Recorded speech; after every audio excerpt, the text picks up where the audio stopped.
કેમ છો વિદ્યાર્થી મિત્રો? તો આજે આપણે આ લેક્ચરની અંદર વર્ગ અને પૂર્ણ વર્ગ સંખ્યા વિશેની માહિતી મેળવીશું. આપણે વર્ગ એટલે શું અને આપણે કોઈ પણ સંખ્યાનો આપણે વર્ગ કાઢવો હોય તો કઈ રીતે કાઢવો તે આજે આપણે આ લેક્ચરની અંદર જોઈશું.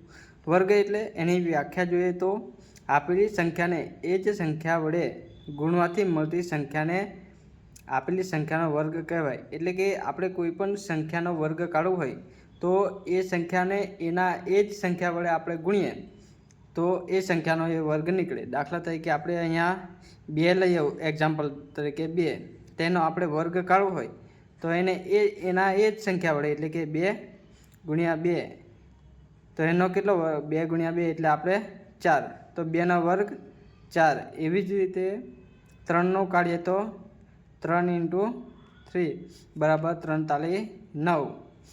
એટલે કે કોઈ પણ સંખ્યાનો આપણે વર્ગ કાઢવો હોય તો એ સંખ્યાને તેના તે જ સંખ્યા વડે આપણે ગુણશું તો જે સંખ્યા આપણને મળે એ આપેલી સંખ્યાનો વર્ગ કહેવાય.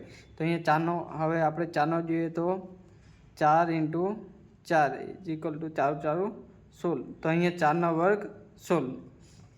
તો હવે આપણે પૂર્ણ વર્ગ સંખ્યા એટલે કે આપેલી સંખ્યા જો કોઈ પૂર્ણ સંખ્યાનો વર્ગ હોય તો આપેલી સંખ્યા પૂર્ણ વર્ગ સંખ્યા કહેવાય.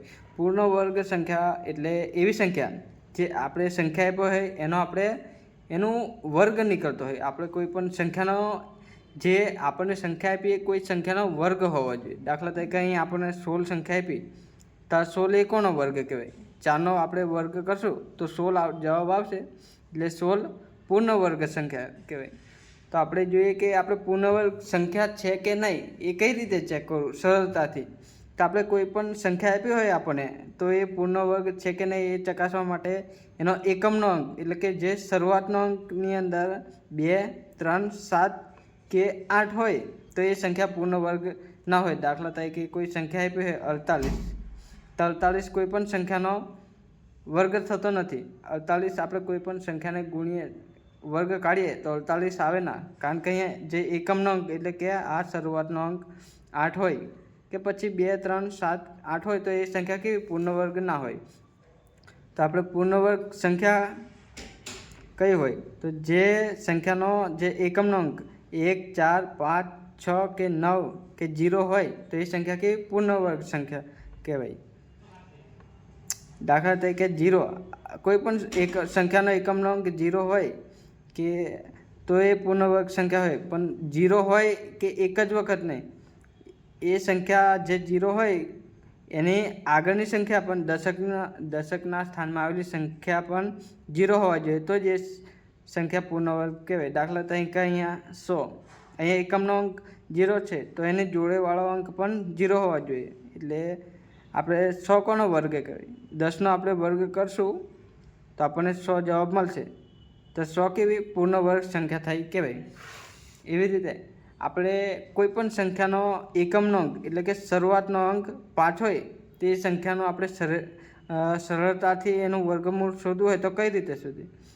તો જોઈએ તો જ્યારે આપેલ સંખ્યાનો એકમનો અંક 5 હોય ત્યારે દાખલા તરીકે 5, તો 5નો વર્ગ 25 થાય અને એની જે બાજુવાળી સંખ્યાને એની આગળની સંખ્યા વડે ગુણી કાઢવાનો એટલે 2 ની આગળ 3 એટલે 2 ગુણ્યા 3 કરશું તો આપણે જવાબ આવશે 6.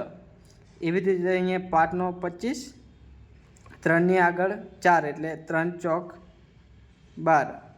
એવી રીતે અહીંયા 45નો વર્ગ જોઈએ સરળતાથી તો 5ના 25, 5નો વર્ગ 25 અને 4ની આગળની સંખ્યા એટલે કે 4 ગુણ્યા 5 એટલે 5 ચોક 20. તો એવી જ રીતે કોઈ પણ સંખ્યાનો એકમનો અંક 5 હોય તો આ રીતે આપણે એનો સરળતાથી વર્ગ કાઢી શકીએ છીએ.